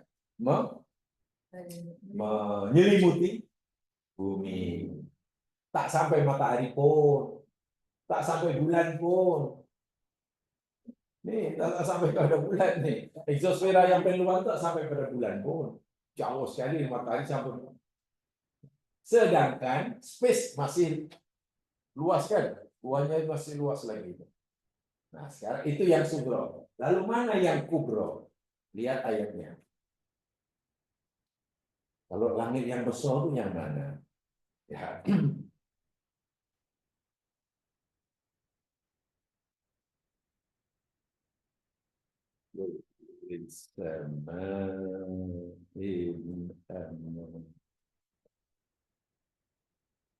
Lihat di dalam surah Fussilat. Surah 41. Karena ini agak ilmiah sedikit. Buat langit nanti langit apa langit ya, langit lepas bulan langit ya. Itu sederhana sekali lah. Susah nak cari dalil tak sakit itu. Surah Fussilat 41 ayat yang ke-12.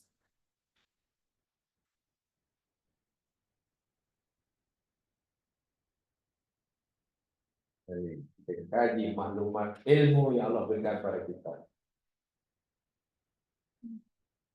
14 ayat 2, 41 ayat 12.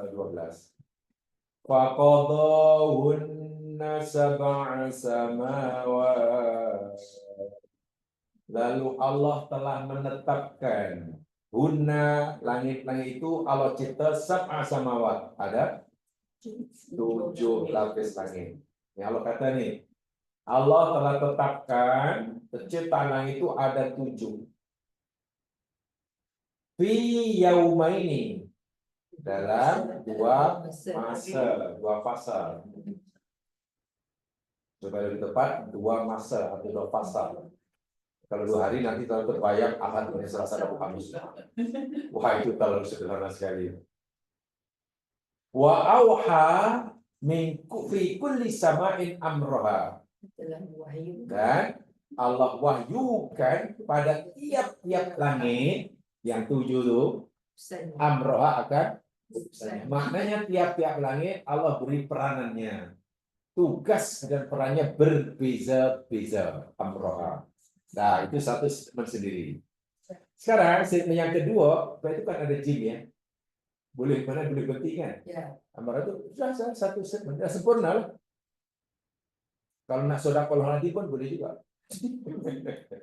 Kemudian ada statement yang kedua. Wa zayyana sama'ad dunya bimasabih wa hifdha.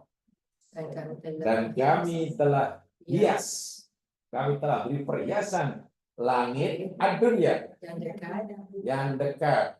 Artinya yang dekat yang rendah bimasabih, dengan bintang-bintang, lampu-lampu, dan bintang-bintang fungsinya wahizon dan sebagai pemeliharaan penjagaan.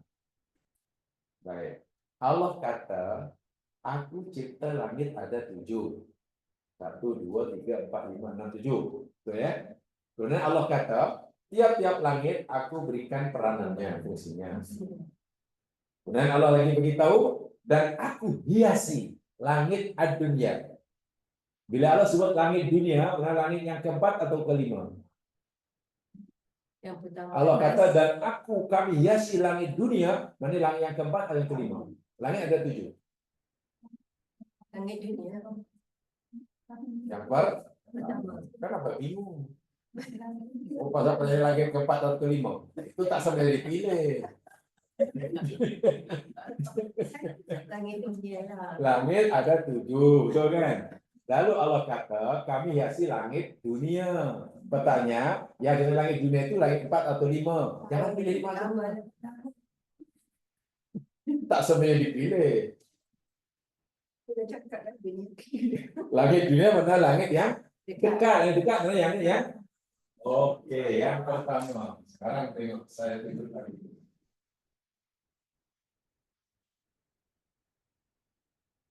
Langit ada 7. Ini langit pertama, 2, 3, 4, 5, 6, 7. Untuk langit sugro tadi ada berapa? Berapa lapis langit sugro? 7. 7 tadi disebutkan dari. Dari terus merah sampai isu merah. 7. Sekarang langit kubro ada berapa? 7. Mesti 7 juga kan? Yang ini namanya apa nih? Bawah ini. Langit dunia. Dunia kan? Sama Dunia. ya, oke. Yang ini 2, 3, 4, 5, 6, 7. Allah bagi tahu kita, ini makhluk penting. Kami hiasi langit dunia, langit yang pertama lah, dengan bintang-bintang. Masobeh itu lampu.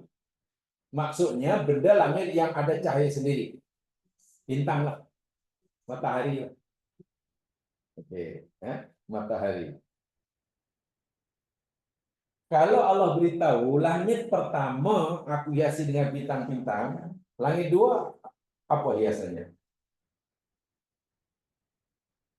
Gelap. Gelap. Ustaz. Langit ketiga, keempat, kelima apa? Tidak ada kan? Tidak ada. Pertama je. Nah, sekarang pertanyaannya saya balik. Allah kata kami hiasi langit dunia dengan bintang-bintang. Sekarang, di mana letak bintang-bintang yang dapat kita lihat? Di mana? Ya, berikan ayat ini tak payah melebar. Di langit itu kan senang jawabannya. Tak payah jauh tahu. Allah kata ini bahasa Quran ini. Allah kata langit dunia aku hiasi dengan bintang. Sekarang di mana letak bintang-bintang? Langit pertama. Itu saja jawabannya. Paham di situ? Oke. Bermakna sejauh manapun bintang yang dapat kita lihat, yang dapat kita kesan, itu berada di langit mana? Langit pertama kan? Paham di situ? Sejauh manapun. Dekat dunia je nampak. Sejauh manapun bintang yang kita dah dapat kesan yang sekarang dengan Masya Allah teleskop yang luar biasa dasarnya, ia masih berada Di langit dunia. di langit, Dunia. belum sampai langit kedua. Itu baru langit pertama. Sekarang penemuan terbaru yang dirilis oleh NASA dengan bantuan teleskop Hubble dan teleskop Spitzer, galaksi yang diyakini terjauh dari bumi. Dari bumi caranya paling jauh sekali. Dan itu dikatakan sebagai galaksi yang tertua, yang mula-mula wujud. Itu jaraknya dengan kita, yakni 13,8 bilion tahun cahaya.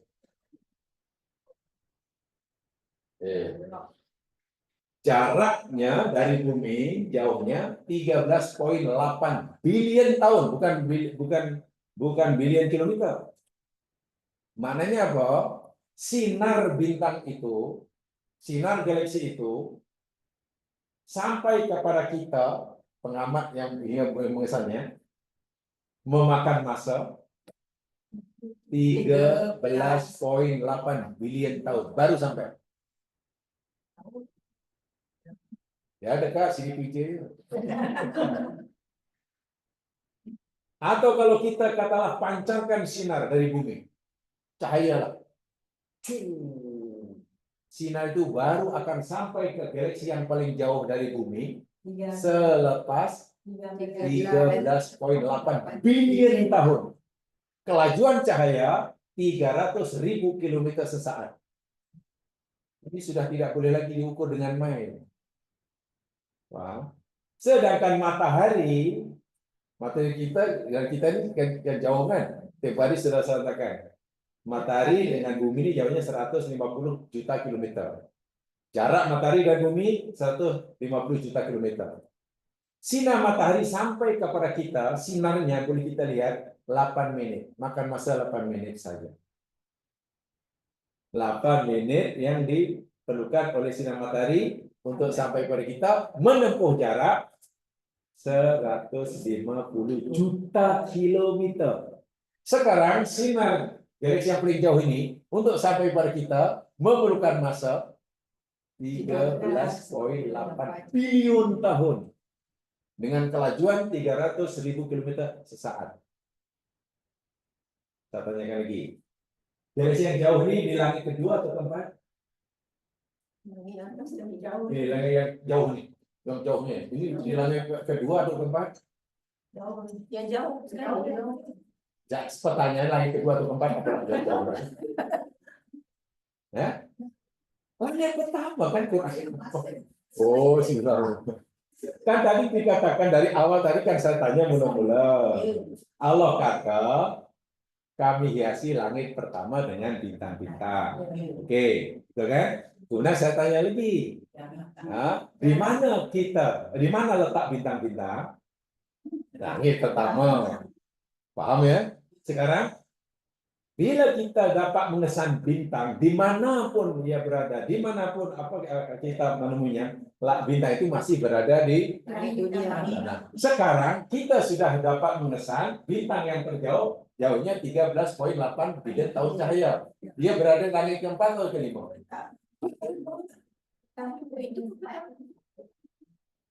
Nah, iya, jangan ragu. Selagi ini tak paham, susah. Ini soal sangat mudah. Ya. Galaksi. Baik, yang dihiasi oleh Allah langit apa? Yang Allah hiasi dengan bintang. Langit pertama kan? Maknanya bintang yang kita lihat itu semuanya masih berada di sekarang bintang itu ada yang kita lihat dari sini dengan kecanggihan ilmu jauhnya ini. Kalau itu berada di mana ya? Langit pertama, betul? Langit pertama. Kalau langit pertama pun bintang yang masih berada di langit pertama, ya, sedangkan nih bintang ini bukan berada di tepi langit lagi. Ilmu sekarang belum mampu mengetahui di mana tepi langit pertama. Jangan dikira ini menempel di dinding langit. Belum diketahui Di mana dindingnya, apa batasnya kan? Setelah itu langit kubro, kalau itu didefinisikan kesimpulannya, langit kubro, langit besar yakni ruang langit yang tidak terbatas tetapi terhad. tidak terbatas tapi terhad. Tidak terbatas tetapi ruang yang tidak terbatas. Kenapa tidak terbatas? Karena hingga hari ini belum atau tidak diketahui di mana batasnya. Itu tidak terbatas. Tetapi terhad. Kenapa terhad?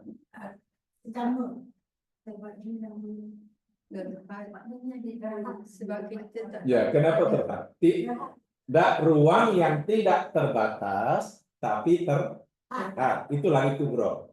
Tidak terbatas karena apa? Karena hingga hari ini tidak diketahui di mana batasannya. Jadi kata tidak terbatas lah, tetapi terhad. Kenapa terhad? Karena kalau tidak terhad, tak ada langit kedua. Bila Allah kata ada langit kedua, maknanya langit pertama pun keluasnya terhad. Oh, Itulah keluasannya masih hanya belum diketahui di mana batas keluasannya. keluasan langit pertama tu. Betul. Kita baru bicara yang pertama. Ruang yang sangat luas, yang tidak diketahui berapa luasnya, tetapi terhad luasannya. Terhad karena Allah kata ada 7.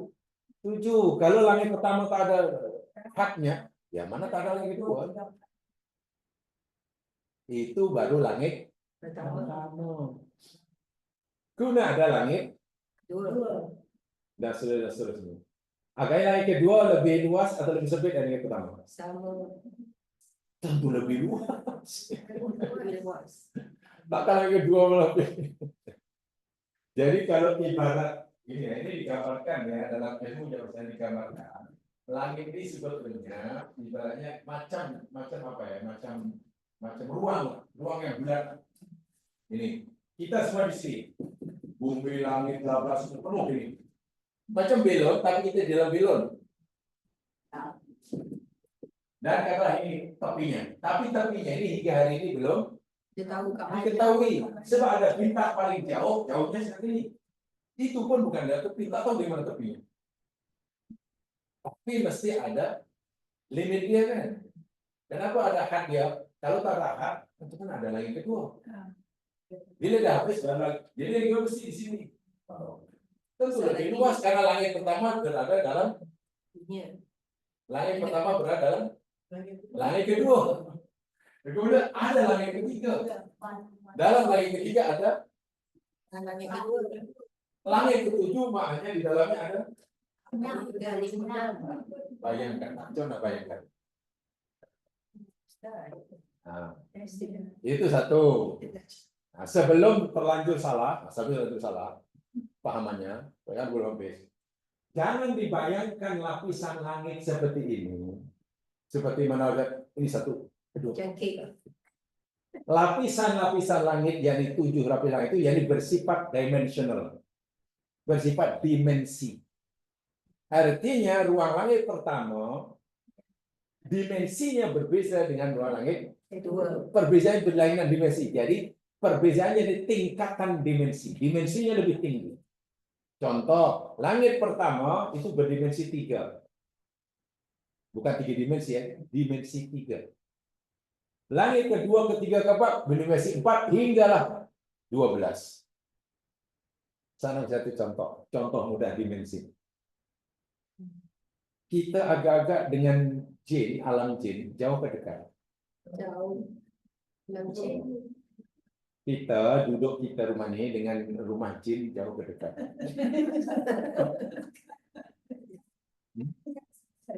Pertanyaan ini sebenarnya tidak relevan. Itu tak relevan, sehingga tak ada jawaban. Sebab kalau kita boleh tanya dekat atau jauh, karena kita dengan jin tak boleh diukur dengan jarak. Kita dengan jin itu berlainan dimensi. Suatu alam yang berdimensi jangan diukur dengan jarak, sehingga istilah dekat dan jauh tidak relevan. Maksudnya apa? Kalau jin menjilma, katakanlah menjilma masuk ke alam kita, ya dekatlah. Itu di bawah depan, congok depan rumah, jadi kuda banyak. Woi, dekatlah. Tapi coba kalau dia berada di alamnya, dan di mana? Nah, kata jauh. Kita tak tahu kat mana. Di istilah jauh dan dekat ini zaman sekarang, jauh, dekat, lama, sekejap, itu kaidah itu hanya berlaku bagi mereka yang tinggal di alam 3 dimensi, ruang dan waktu. Bila benda itu sudah berbeza dimensi, istilah jauh dekat dah tak boleh digunakan lagi. Baik, kita dengan tanah kubur dekat atau jauh? Tanah kubur. Rumah kita dengan tanah pekuburan jauh atau dekat? Itu boleh dijawab. Berapa jauhnya? 5 km tanah perkuburan. Tapi kalau pertanyaannya, rumah kita dengan alam kubur jauh atau dekat? Jauh. Jangan jawab, itu tidak relevan. Different dimension. Sebab alam kita dengan alam goib lain dimensi. Nah, perbedaan alam pertama ini masih boleh diukur jaraknya, dekat jauh. Contohnya jauhnya ini. Karena ini masih dimensi sama. Tapi sudah kalau masuk alam kedua, ketiga, di mana penghuni malaikat, tak boleh berbeda dimensi. Jadi itu malaikat dengan kita duduk di alam yang berlainan dimensi. Jadi tak ada istilah malaikat kalau kamu nak begitu jauh ke dekat. Mana ada istilah dekat dari bagi malaikat? Dimensinya lain. Tapi Ustaz, bila nak mati tu kan dia turun nak bincang penyawa kita tu malaikat tu. Ya. Malaikat. Nah, turun, dekat, naik itu bahasa untuk mereka yang tinggal di alam 3 dimensi. Sebab istilah turun kan masih atas ke bawah. Pertanyaan, adakah malaikat juga begitu? Inilah, jadi kita ini suka kesilapan kita tadi memahami alam gaib itu dengan bahasa alam nyata. Nah, itu silapnya. Silapnya begitu. Di sini ya mas sekalian, di dunia ini, kalau masa berlalu 1 tahun, 2 tahun, muka kita berubah kan? Ya. Nah, gambar kita tahun 80 dengan sekarang sama kan serupa? Kan? Bertambahnya masa mesti berubah. Di surga kekal abadi muda belia. Itu cuman. Cuma di surga makan tapi tak ada tandas. Tak ada kembung. Tak ada tidur, tak ada penat. Meludah pun tak pernah. Muda aja, selama-lamanya. Jangan dipahami dengan kaidah bahasa alam di dimensi. Surga itu berdimensi 12. Memang berbeza sama sekali. Kita dengan jin bingung, walaupun boleh katakan berhimpitan alam kita. Jin itu tinggal mendiami alam yang berdimensi 4. Dimensi 4. Jadi dah tak sama. Oke, 1 tahun bagi kita agak-agak terasa lama atau tidak? 1 tahun. Sekejap je. Setahun. 10 tahun. Kalau budak katalah hilang 1 tahun, lama atau tidak? Ada budak kecil main-main hilang 1 tahun. Lama kan? Tapi memang itu dibenarkan. Kadang-kadang jin ini suka menculik, ambil manusia, dimasukkan ke alam dia. Itu memang betul. Ya. Sehingga kita orang tua kehilangan budak anaknya selama Setahun. tahun. Bila budak nanti dilepaskan oleh jin, masuk balik ke alam dunia, coba tanya dia, budak itu. Ini pernah berlaku di jiran saya. Kenapa saya dicari? Saya baru main, baru sekejap aja hilang. Wah, sudah beberapa minggu. Hanya beberapa saat di alam jin, tapi sudah berlalu beberapa bulan di alam manusia. Untuk ukuran masa pun beza antara kita dengan jin. So, itu kalau kita ingin muda, mintalah agar diculik oleh jin. Pasti muda. Sebab walaupun 10 tahun, nanti balik umurnya masih sama macam. Itu baru jin. Belum alam-alam dekat. Belum alam surga. Jadi kalau surga kekal abadi itu sebenarnya sangat mungkin dapat dijelaskan dari sudut sains. Sangat mungkin. Karena hidup manusia atau alam yang makhluk yang ditempatkan di alam 3 dimensi itu dipengaruhi oleh masa dan tempat. Time and space itu mempengaruhi. Tapi bila sudah di alam tinggi, dimensi tinggi, tidak ada istilah waktu, masa, jauh. Jadi perbezaan ini, tadi ada 7 lapis langit alam kubro ini, perbezaan dimensi, bukan berlapis-lapis. Kalau yang ini lapisannya bukan dimensi, memang boleh dilihat, boleh dikesan antara troposfera, ozonosfera itu boleh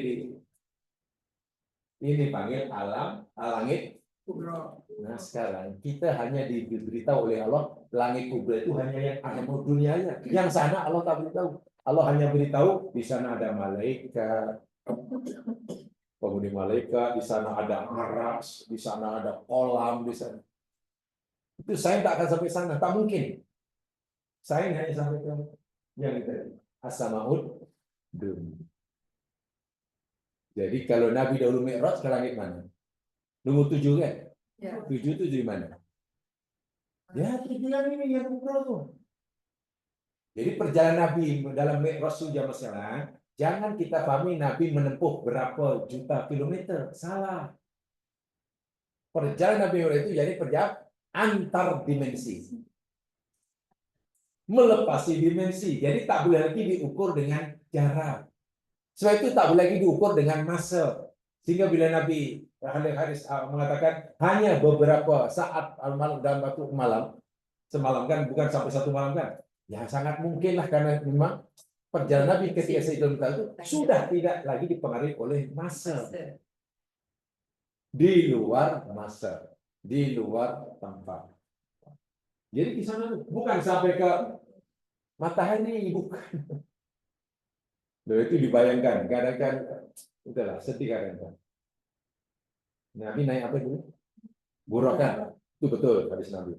Buraq. Nabi tidak hanya beritahu Buraq itu apa, Nabi Buraq itu ya. Tapi ada orang cobalah menjelaskan lebih detail, tapi malah salah. Buraq itu ada barkun. Barkun itu maknanya, Kepalanya orang. barkun itu maknanya Kilat. petir kan, kilat kan. Jadi Nabi dahulu menaiki kendaraan yang berjalannya selaju Kilat. kilat menyambar. Itu pantas. Nampaknya logik. Nampaknya boleh terima, tapi itu pelawak. Kalau Nabi naik kendaraan yang kelajuannya hanya selaju kilat, kilat itu kan cahaya kan? Kelajuannya maknanya satu saat hanya 300.000 kilometer. Kalau Nabi hanya naik kendaraan selaju cahaya, hari ini Nabi belum balik. Bahkan belum melepasi langit pertama. 13,8 bilion pun belum lepas langit pertama. Jadi kita kehilangan Nabi sudah 2 bilion. Tak mungkin. Tak mungkin Nabi hanya selaju itu.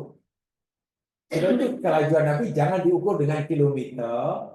Jarak antara kita dengan surga yang diukur dengan batu. Itu berlainan dimensi. Sudah dimensi maknanya sudah tak. Saya tak mampu lagi. Jadi naik Buraq digambarkan selaju cahaya itu jangan disampaikan. Itu nanti orang kafir gelak nanti. Kalau dengar orang kafir saintis pasti kita akan diprotes. Mana Nabi kamu bohong? Macam bohong? Kamu kata sampai 7 lapis langit dan naik cahaya. Kalau naik cahaya, sekarang Nabi belum balik. Iya. Bukan. Bukan cahaya. Jangan langit kedua ya, langit pertama pun tak lepas. Untuk melepas yang pertama tengok, baru planet yang apa? Galaksi yang terjauh pun perlu 13,8 bilion tahun. Dan Nabi baru berapa tahun sampai sekarang? 15 abad kan?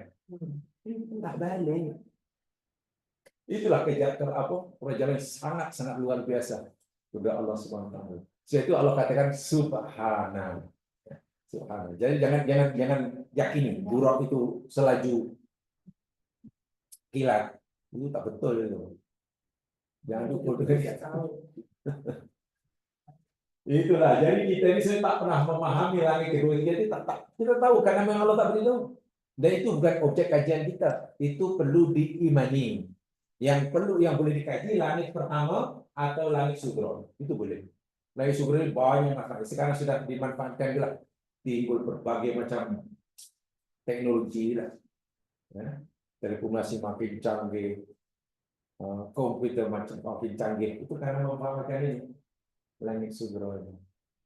Dan malamnya, walaupun Quran yang bagi maklumat, yang banyak manfaat bermanfaatnya orang kafir itu yang paling sedih itu sendiri.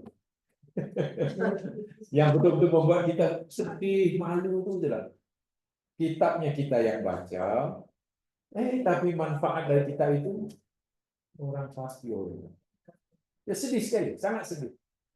Sebab itu kalau orang Islam terus-meneruslah cara belajar Quran itu masih seperti mana turun-temurun, ya kita akan terus tertinggal jauh. Maksud saya, kalau ramai orang Islam masih menganggap Quran itu hanya sebagai bacaan untuk dapat pahala. Sampai bila akan makin terbelakang. Kan biasa gitu ya, baca Quran dapat pahala, baca Quran dapat pahala, baca ini abad muda, baca ini laku jualan. Jadi Quran hanya dijadikan tips abad muda lah. Kalau dibaca ini ya laki-laki nanti lembut pasangan. Sibuk dengan apa? Lah bacanya overdose, apanya pasangan terlebih lembut. Janganlah. Yang terus terang saya itu tak belajar, jadi saya tidak atau apa-apa. Bagi saya itu terlalu apa ya? Kurang menghargai lah Quran yang hebat luar biasa, tapi hanya untuk pemanis muka. Alah. Ya kalau mau manis muka ya hari-hari lah sabun dicicil manis lah. Kita baca itu. Wallahu a'lam. Ya, memang kita coba tadabbur dari orang kaji Muslim. Itu baru 7 langit ya. Belum 7 bumi ya. Sebab kita betul ke bumi ada 7. Macam mana 7 bumi ini? Ini ayat kauniyah. Ayat kauniyah itu mana? Ayat yang berkaitan dengan alam semesta. Ayat isinya maklumat saintifik. Jadi ayat sini tidak boleh maknanya sambil lalu sudah aku beriman di Allah, aku kata 7 sudah walau alam. Bukan begitu. Ayat ini Allah hilangkan, inilah ilmu aku yang aku nak berikan pada kamu. Tolong, amin. Ibaratnya macam itu. Jadi kalau ulama-ulama Islam masa zaman keemasan Islam, ayat ini yang buat apa yang mereka berdebatkan cukup panjang lebar. Sehingga melahirkanlah saintis-saintis yang hebat itu. Tapi sekarang ayat ini malah kurang minat. Biasanya kan kalau mungkin bab apa itu lama sedikit. Ya tidak salah tapi kurang betul. Tidak salah tapi kurang. Wallahu a'lam. Itu saja. Mudah-mudahan Allah SWT dan mau dipersilakan untuk cuti 1 tahun.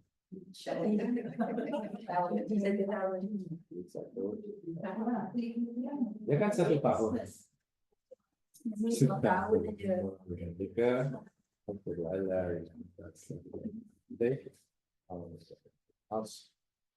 innal insana bikhusr illa man amana wa tawassaw bil haqq wa tawassaw. Assalamualaikum warahmatullahi wabarakatuh.